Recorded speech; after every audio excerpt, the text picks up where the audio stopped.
Salam sejahtera dan salam Sarawak sayang. Buletin Nukas edisi tengah hari 13 Jun 2021 bersama saya, Janet Bennett. Tumpuan berita, bahagian Limbang akan menerima 2 lagi pusat pemberian vaksin PPV baharu sebagai langkah untuk memudah dan mempercepatkan proses pemberian vaksin kepada masyarakat di situ. Menurut Timbalan Ketua Menteri Sarawak, Datuk Amar Awang Tengah Ali Hassan, PPV baharu itu akan ditempatkan di kawasan perkampungan dan hulu di sekitar Limbang. Katanya, ketika ini PPV Dewan Suara Limbang sudah beroperasi dengan kapasiti 400 penerima setiap hari, manakala PPV Dewan Persatuan Bisayak Limbang dan PPV Dewan Masyarakat Medamit akan bermula pada 15 Jun ini. Dan kita pun telah bersetuju untuk menambahkan lagi pusat pemberian vaksin ini yang tetap, yang statik ini, sekurang-kurangnya 2 lagi. Di kawasan di kampung-kampung sepanjang Batang Limbang ini, dan juga di kawasan di Hulu Limbang. So sekurang-kurangnya kita nak minta tambah 2. Beliau berkata demikian dalam sidang media selepas mempengerusikan taklimat program imunisasi COVID kebangsaan PICK bahagian Limbang di Pejabat Residen bahagian Limbang pada Sabtu. Dalam pada itu, beliau berkata penubuhan pasukan klinik bergerak juga telah diluluskan untuk melaksanakan program outreach di 21 lokaliti sekitar Limbang. Dan mengenai dengan outreach program, ini adalah merupakan mobile team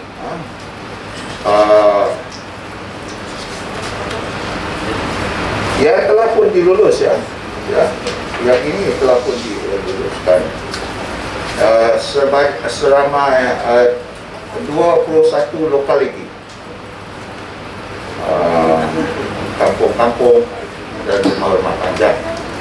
Tapi kita telah pun bersetuju supaya ini ditambahkan lagi supaya ianya merangkumi semua penempatan. Adun Bukit Sari itu turut menyeru kerjasama masyarakat di Limbang untuk mendaftar sebagai penerima vaksin melalui pelbagai kaedah yang telah disediakan bagi memutuskan penularan wabak COVID-19. Terdahulu, Datuk Amar Awang Tengah meninjau PPV Dewan Suara Limbang bersama Menteri Muda Pemodenan Pertanian, Tanah Adat dan Pembangunan Wilayah merangkap Adun Bukit Kota, Datuk Dr. Abdul Rahman Ismail, Adun Batu Danau, Paulus Paulu Gumbang dan Ahli Parlimen Limbang merangkap Timbalan Menteri Pengangkutan, Datuk Hasbi Habibullah. Beliau kemudiannya menyaksikan penyerahan sumbangan daripada Datuk Dr. Abdul Rahman dan Paulus untuk PPV Dewan Suara dan dari Datuk Hasbi untuk PPV Dewan Masyarakat Medamit. Dalam pada itu, semasa merasmikan simbolik penutupan bantuan bekalan makanan Sarawak Ku Sayang, Datuk Amar Awang Tengah memberi jaminan agihan bantuan makanan untuk bahagian Limbang akan siap sepenuhnya dalam masa terdekat. Katanya kelewatan agihan bantuan itu berpunca dari kelewatan bekalan makanan untuk sampai. Di Limbang ini, kedua-dua kawasan Dewan Undangan Negeri, Bukit Kota, Batu Danau, insya-Allah akan dapat kita selesaikan dalam beberapa hari lagi. Kelambatan ini berpunca daripada supply untuk bahan-bahan makanan, khususnya beras, gula yang lambat sampai, Jadi dan begitu juga di kawasan macam di Hulu Long Adang kan. Jalan terputus, jadi kita memerlukan heli untuk deliver bahan makanan. Menurut beliau lagi, seramai 9,710 ketua isi rumah KIR di Dun Bukit Kota dan 4,882 di Dun Batu Danau layak untuk menerima bantuan. Beliau turut juga menggesa KIR layak namun tercicir untuk mengemukakan nama mereka kepada pejabat daerah dan pusat khidmat bagi membolehkan bantuan itu disalurkan. Jika sekiranya masih ada lagi yang tertinggal, bukan secara sengaja tapi dia fikir benar-benar layak untuk mendapatkan bahan makanan ini. Jadi saya minta mereka ini akan mengungkapkanlah kepada pejabat residen ataupun pejabat daerah ataupun kepada pusat khidmat kita, dan insya-Allah ya kita akan selidiki mana-mana yang layak tetapi tertinggal, kita akan cuba usahakan. Sementara itu, Dato' Amar Wan Tengah memuji inisiatif dilaksanakan oleh Unit Komunikasi Awam Sarawak UKAS menerusi program Terima Kasih Frontliner dalam menghargai pengorbanan petugas barisan hadapan di Limbang. Katanya, inisiatif UKAS itu sangat baik sebagai tanda penghargaan atas usaha gigih petugas barisan hadapan dalam membendung penularan wabak COVID-19. Saya ingin mengucapkan terima kasih kepada UKAS, ya, kepada UKAS yang telah pun berusaha untuk memberi sedikit bantuan untuk minum-minuman, roti pun ada, mie pun ada, KFC pun ada, untuk mereka sambil melaksanakan kerja-kerja penguasaan, dapatlah mereka minum sedikit. Ya. Saya ingin mengucapkan berbanyak-banyak terima kasih kepada semua barisan hadapan yang mana telah pun bekerja keras dalam usaha kita untuk sama-sama membendung ataupun nak menghapuskan pandemik COVID-19 ini. Dan ini termasuklah pihak anggota polis kita. Beliau berkata demikian ketika ditemu bual selepas menyampaikan sumbangan daripada UKAS kepada anggota polis yang berkawal di SJA Jalan Pandaruan dan SJA Jalan Kubu pada Sabtu. Turut serta dalam kunjungan itu Datuk Dr. Abdul Rahman, Datuk Hasbi, Paulus dan pengarah UKAS Samad Junai. Dalam kunjungan itu, Dato' Amar Wan Tengah turut meluangkan masa berbual dengan anggota polis yang bertugas dan meninjau keadaan di pondok kawalan mereka. Sementara itu, Ketua Polis Daerah Limbang, Superintendent Parum Niot, amat bersyukur dan menghargai sumbangan diberikan pihak UKAS kepada anggota polis. Saya sangat bersyukur, saya mengucapkan ribuan terima kasih kepada badan-badan kerajaan yang membantu menyumbang makanan, keperluan kepada petugas-petugas saya di lapangan. Ya. Sambil diorang bertugas, inilah keperluan yang ada. Shift kami 24 jam. Ya. Siang malam diorang bertugas. Inilah pengorbanan dan dibalas daripada badan pekerjaan yang lain dan daripada orang awam. Masyarakat di daerah Limbang ini mematuhi dan memahami SOP dan mematuhi SOP. Saya tengok malam pun dah tidak ada bergerak sudah.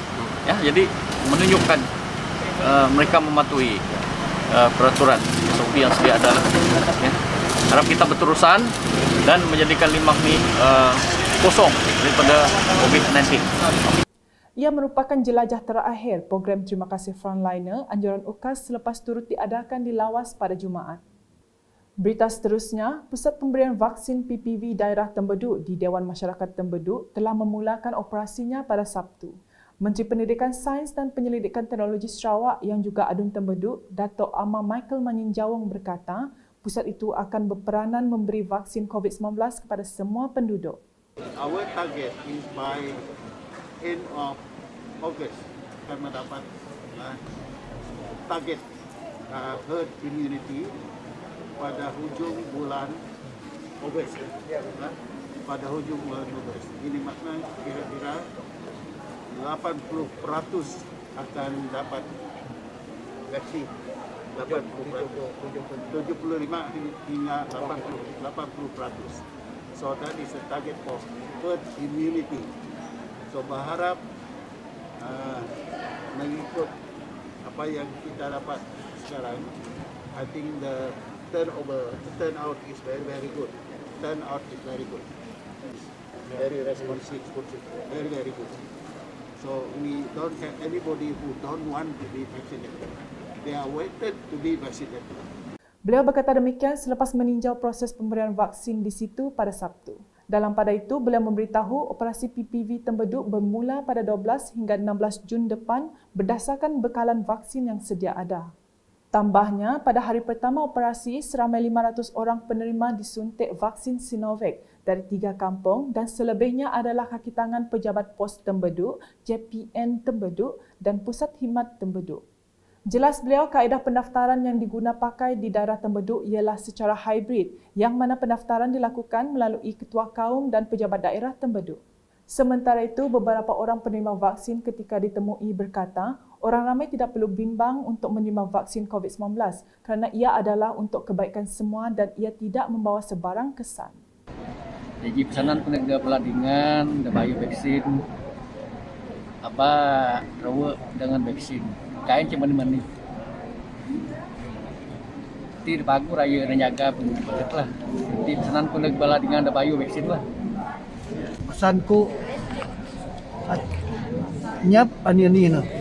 Nyap karena nyap abah kide di luar ikidinga sana no muti nakal lebih lagi telepon ti nyana selalu tinggal telepon menang lah segala ti lah nyap nang saya kai nang saya.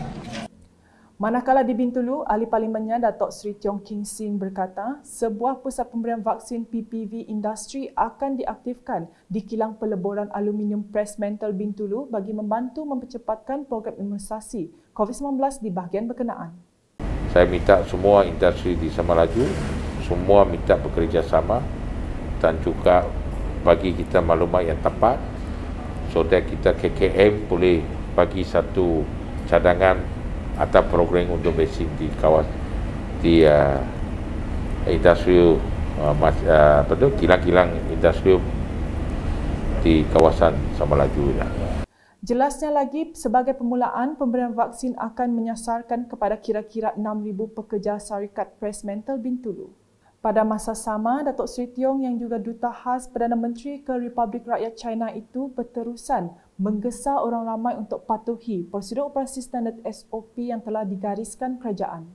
Saya pun memohon sebaik daripada Rumah Panjang, kita mestilah mau penasihat kepada semua penduduk di luar kawasan, jangan sekarang balik Rumah Panjang sementara. Tunggu dulu, tunggu ini COVID selesai dulu. Jangan balik, jangan lagi saya nampak ada Rumah Panjang kena lockdown. Saya mau minta sebaik tuan rumah sama CKK, marilah kita tolong. Beralih ke laporan harian COVID-19 dengan Sarawak mencatatkan sebanyak 569 kes baharu dan menjadikan jumlah keseluruhan kes meningkat kepada 54,899. Berikut merupakan daerah-daerah yang mencatatkan kes baharu COVID-19 seperti dilaporkan Jawatankuasa Pengurusan Bencana Negeri Sarawak JPBNS pada Sabtu.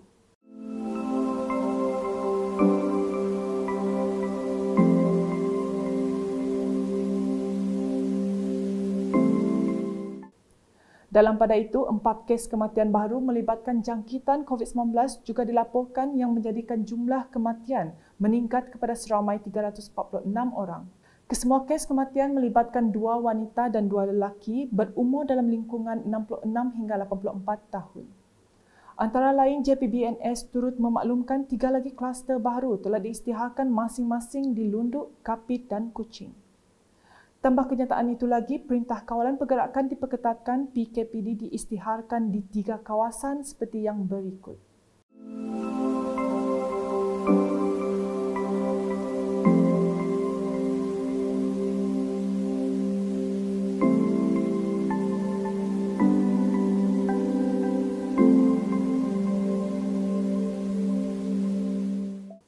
Sekian edisi Tengah Hari bersama saya, Janet dan kru penerbitan. Berita lebih lanjut boleh didapati di semua platform media sosial UKAS termasuk portal ukas.sarawak.gov.my dan pastikan anda subscribe ke channel di YouTube. Salam UKAS.